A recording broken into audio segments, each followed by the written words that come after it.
मुंबईत पावसाळ्याच्या पार्श्वभूमीवर नालेसफाईच्या कामांचा आढावा घेण्यासाठी भाजपकडून पूर्व उपनगरांमध्ये पाहणी दौरा करण्यात आला।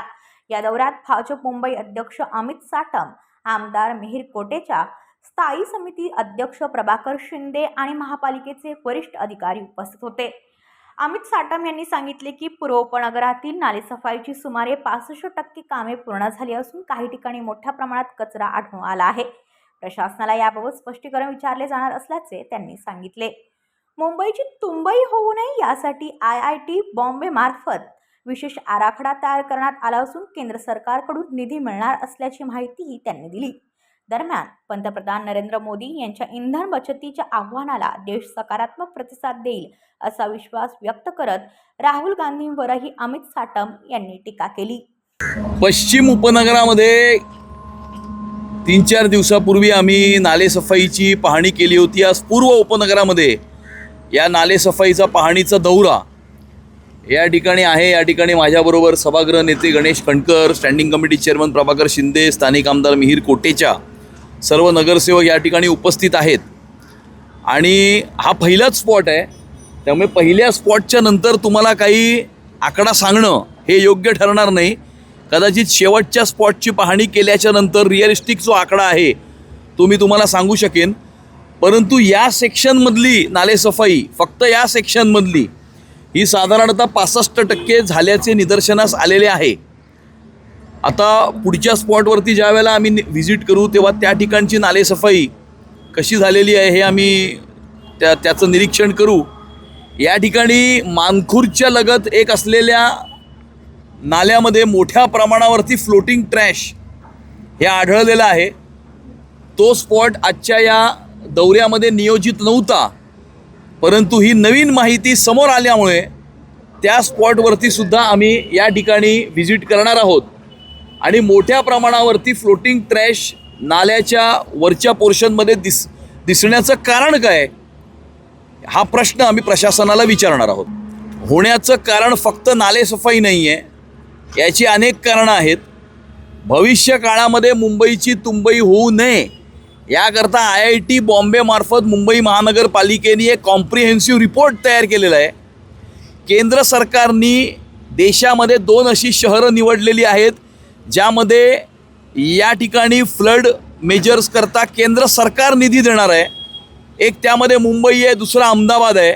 या संदर्भातला कॉम्प्रिहेन्सिव्ह रिपोर्ट मुंबई महानगरपालिकेने IIT बॉम्बेच्या मार्फत तयार करून केंद्र सरकारला सादर केलेला आहे।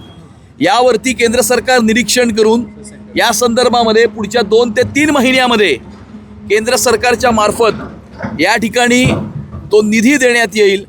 आणि पूर्ण मुंबई शहराला तुंबई होण्यापासून वाचवण्याकरता जे आमच्या संकल्पनाम्यामध्ये लिहिलेलं आहे की IIT बॉम्बेच्या मार्फत या ठिकाणी रिपोर्ट तयार करून कॉम्प्रिहेन्सिव्ह प्लॅन आम्ही तयार करू। त्या कॉम्प्रिहेन्सिव्ह प्लॅनचं इम्प्लिमेंटेशन आणि एक्झिक्युशन याच फायनान्शियल इयरमध्ये, आर्थिक वर्षामध्ये सुरू होईल। नाही, आमदारांना कुठल्याही गाड्या दिल्या जात नाहीत। आमदार स्वतःचीच गाडी वापरत असतात, आमदारांचा कुठलाही ताफा नसतो।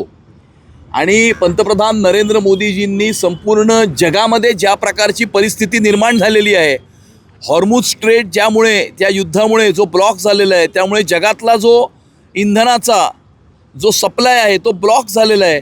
आणि त्यामुळे येणाऱ्या काळामध्ये कुठलीही इमर्जन्सी सिच्युएशन निर्माण होऊ नये याकरता प्रिव्हेंटिव्ह मेजर्स म्हणून पंतप्रधानांनी काही या ठिकाणी ॲडवाईस या ठिकाणी देशाला दिलेलं आहे।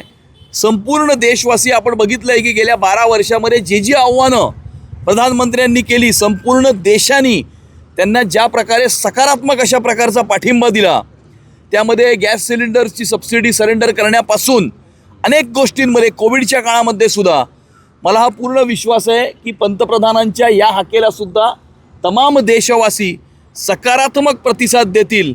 आणि जसं कोविडच्या संकटातून या जगामध्ये सर्वात पहिली जर कुठली अर्थव्यवस्था बाहेर निघाली ती भारताची अर्थव्यवस्था होती। त्याचं कारण होतं की प्रधानमंत्री नरेंद्र मोदीजींनी आत्मनिर्भर भारतचं 20 लाख कोटीचं पॅकेज दिलं। भारताने स्वतःची मेड इन इंडिया वॅक्सिन बनवली. फक्त 6 महिन्यामध्ये 150 कोटीच्या भारताला फुल्ली वॅक्सिनेट प्रधानमंत्र्यांनी केलं.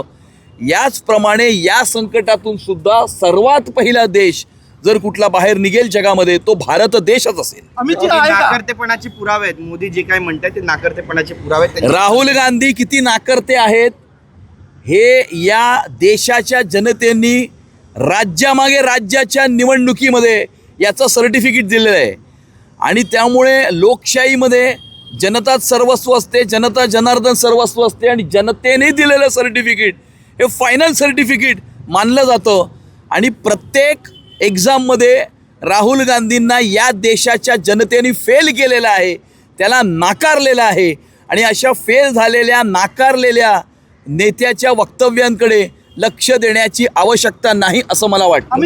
अशी कोणतीही भीती येणाऱ्या काळामध्ये समोर दिसत नाही. या संदर्भामध्ये मुंबईच्या महापौरांनी या ठिकाणी प्रयत्न सुरू केलेले आहेत. त्यांनी राज्याच्या मुख्यमंत्र्यांचीही चर्चा केलेली आहे. राज्याचे मुख्यमंत्री याकडे लक्ष देत आहेत. मला हा पूर्ण विश्वास आहे की येणाऱ्या काळामध्ये तुम्ही विचारलेल्या प्रश्नाचं उत्तर हे मुंबईकरांना लवकरच मिळेल. ब्युरो रिपोर्ट, पनवेल वार्ता न्यूज. आपल्या परिसरातील बातम्या आमच्यापर्यंत पोहोचवण्यासाठी स्क्रीनवर दिलेल्या क्रमांकावर संपर्क साधू शकता. दूरध्वनी क्रमांक 8652414343.